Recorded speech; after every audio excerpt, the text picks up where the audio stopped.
শিক্ষক নাই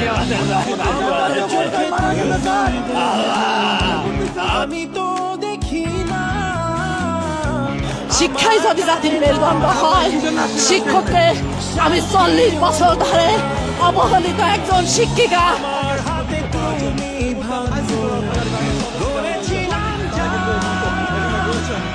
আমার কথায় তুমি কেমনে হলো তাদেরকে লক্ষ্য করে কিন্তু এই মুহূর্তে পুলিশ যাচ্ছে জল কামান, সেই জল কামান কিন্তু বিক্ষোভ তোমার বিচার করতে তারা কিন্তু এই মুহূর্তে এখানে রয়েছে। যাক, এই মুহূর্তে জল কামান নিক্ষেপ করা হচ্ছে তাদেরকে।